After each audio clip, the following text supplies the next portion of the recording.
नमस्कार। आज हम लवणता विषय पर चर्चा करेंगे।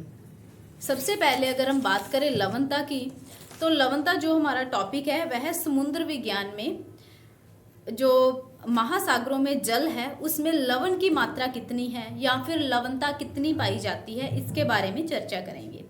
सबसे पहले अगर हम बात करें महासागरों में लवणता की, तो इसका मतलब है सागरीय जल के भार एवं उसमें घुले हुए पदार्थों के भार के अनुपात को सागरीय लवणता कहते हैं। अर्थात जो सागर का जितना भार है, यानी कि सागर के जल का जितना भार है, उस भार में जितने घुले हुए पदार्थों का मात्रा है, ठीक है ना। फॉर एग्जाम्पल जैसे मान लो कि 1 किलोग्राम जल है तो उसमें लवण मान लो कि 30% उसमें लवण घुले हुए हैं, या फिर तो वो क्या है कि उसमें 30% क्या आ जाएगी, लवणता आ जाएगी। तो इसी आधार पर अगर हम बात करें कि सागरीय जल के भार और उसमें घुले हुए पदार्थों के भार का जो अनुपात है, इन दोनों के अनुपात को क्या कहा जाता है, सागरीय लवणता कहा जाता है।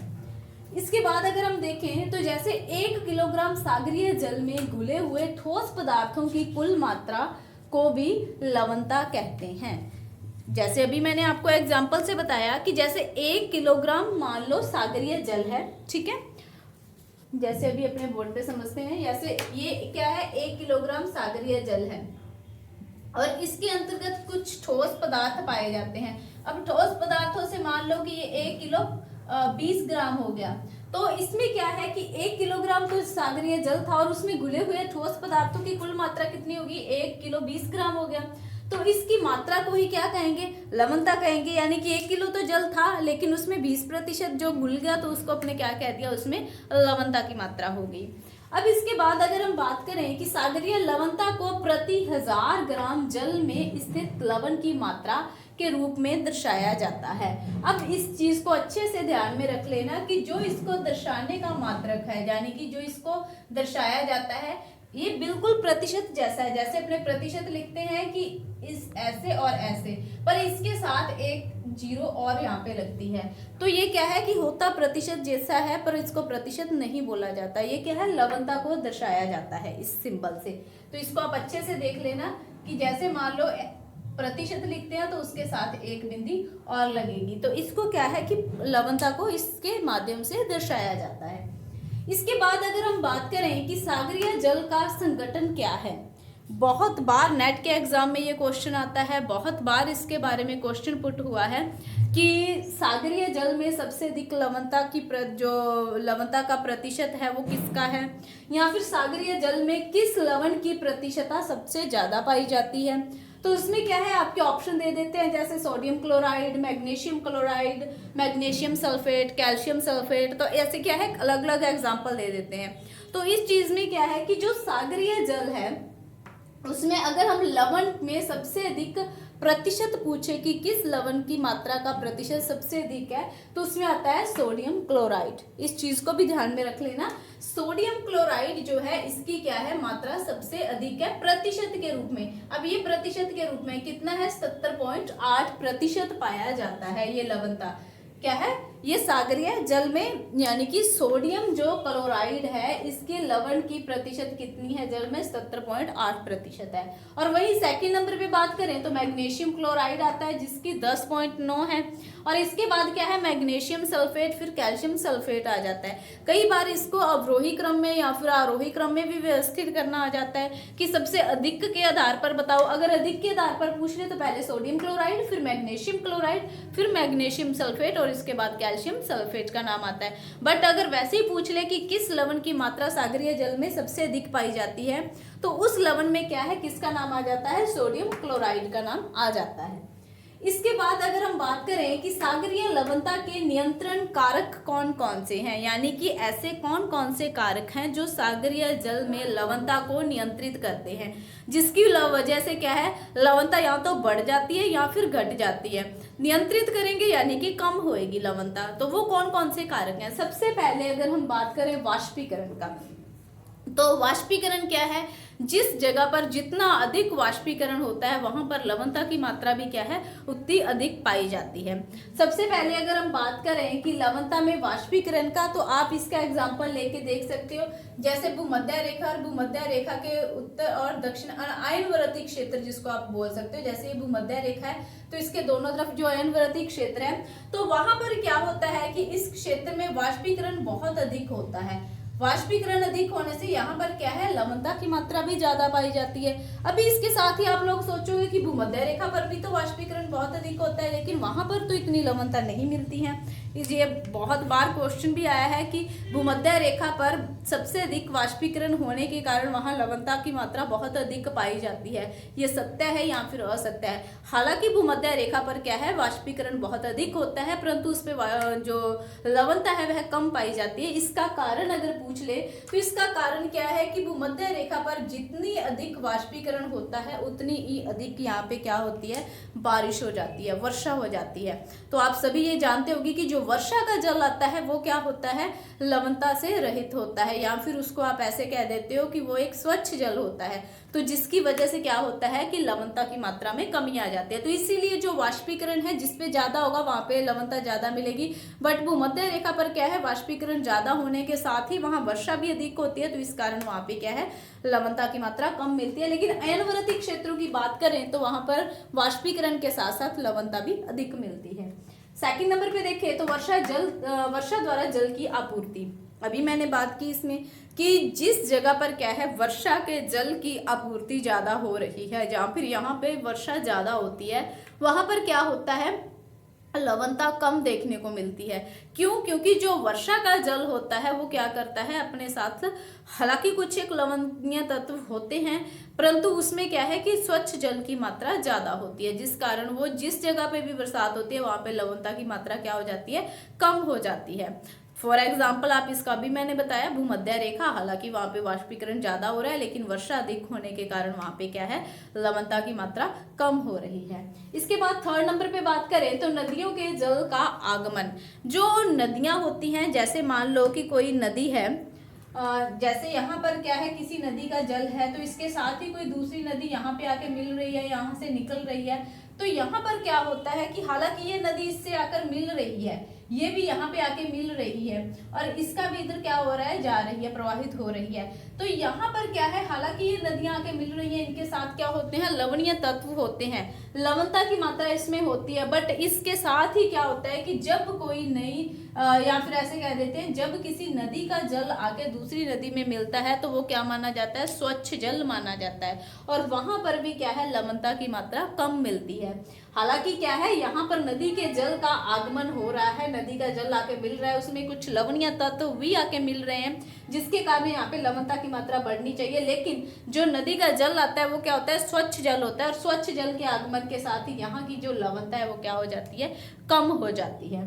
इसके बाद अगर हम बात करें वायु दाब तथा वायु की दिशा की बात करें, अगर हम वायु दाब और वायु की दिशा की बात करते हैं तो इसमें क्या होता है कि जो प्रति चक्रवातीय दशाएं होती हैं और वहीं इसके साथ स्थिर पवन उच्च तापक्रम के साथ क्या है, जो लवणता है वो अब यहाँ पर क्या है, बढ़ती रहती है। तो इस चीज को ध्यान में रखना, अगर प्रति चक्रवातीय दशाएं होंगी यानी कि क्या है, वायु की दिशा प्रति चक्रवातीय है तो वहां पर क्या है, लवणता बढ़ती रहती है। तो इसके बाद अगर हम बात करते हैं सागरीय गतियों की, सागरीय गतियों का मतलब क्या होता है कि इसमें कुछ ऐसी चीजें काउंट की जाती हैं, जैसे क्या है कि सागरीय धाराओं का प्रमुख कार्य क्या होता है, सागरीय जल का मिश्रण करना, यानी कि सागरीय जल को क्या करना, इकट्ठा करना। और इसके द्वारा अगर हम लवणता की देखें तो लवणता में क्या होगा, इसके वितरण पर प्रभाव पड़ता है, यानी कि जो सागरीय धाराएं हैं वो निश्चय ही लवणता को बढ़ाने और घटाने का क्या है, यहाँ पर कार्य करती रहती हैं। हो सकता है कि सागरीय धारा से लवणता बढ़ जाए या फिर हो सकता है सागरीय धारा से लवणता में कमी भी आ जाती है।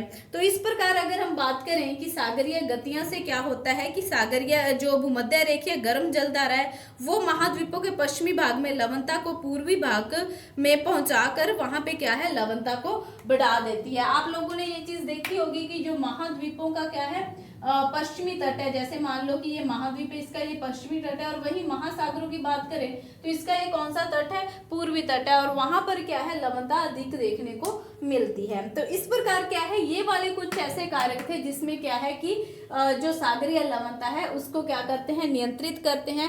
नियंत्रित में या फिर उसको बढ़ा देते हैं या फिर उसको कम कर देते हैं, जिसमें कि वाष्पीकरण हो गया, नदी के जल का आगमन हो गया, वर्षा द्वारा जल की आपूर्ति, वायुदाब तथा वायु की दिशा हो गई, सागरीय गतियां हो गई। तो ये सब क्या है, सागरीय लवणता के नियंत्रक कारक हैं। इसके बाद अगर हम बात करते हैं लवणता के वितरण की, जो लवणता का वितरण है वो क्षैतिज और लंबवत वितरण होता है। सबसे पहले अगर हम बात करते हैं क्षैतिज वितरण की, तो जैसे क्या है, ये पृथ्वी है, पृथ्वी के बीच में भूमध्य रेखा है, तो ये क्या है, इसको अक्षांशों के आधार पर बांटा हुआ है।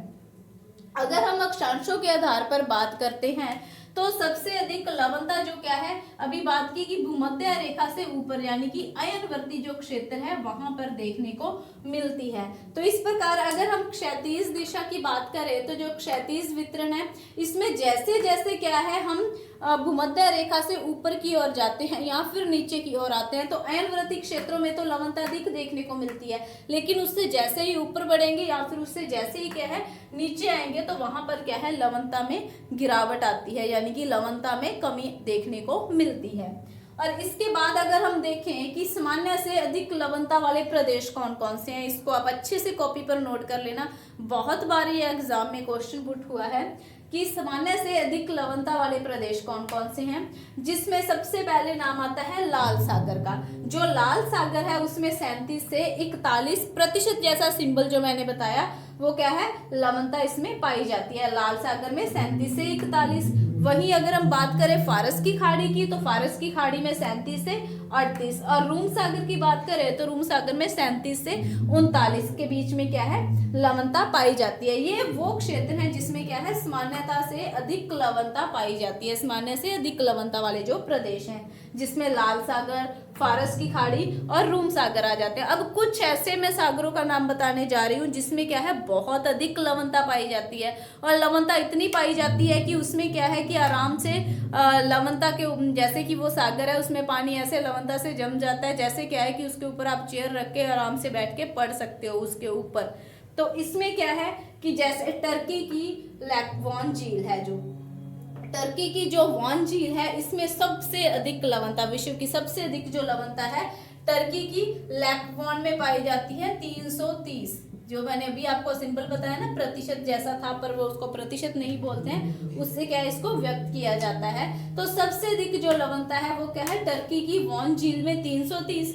सेकेंड नंबर पे अगर बात करें तो मृत सागर जिसमें क्या है 238, और इसके बाद बात करें साल्ट लेक की 220, इसमें क्या है लवणता पाई जाती है। तो इसको आप कॉपी पे नोट कर लेना। सबसे अधिक टर्की की वान झील में 330 है, फिर मृत सागर में 238 और इसके बाद साल्ट लेक में है 220। और इसके बाद अगर हम इसका बात करें लंबवत वितरण की, जैसे मैंने आपको क्षैतिज वितरण के बारे में बताया, और लंबवत वितरण की अगर हम बात करते हैं तो लंबवत वितरण में क्या होता है कि जैसे जैसे मान लो अगर या तो हम गहराई में जाए समुद्र में, ठीक है, तो उसमें क्या है कि कई ऐसी जगह हैं जिसमें जाने पर क्या होता है, लवणता में वृद्धि होती है, लेकिन कुछ जगह ऐसी भी हैं जिसमें क्या है लवणता में अगर गहराई में जाते हैं तो वहां पर क्या है लवणता कम मिलती है। तो इस प्रकार क्या है उनका अलग अलग डिफरेंशियल्स देखने को मिलते हैं। अगर उसमें अपने पर्टिकुलर कह दे कि यहाँ पर इतनी मिलेगी और यहाँ पर इतनी मिलेगी तो वो सही नहीं होगा।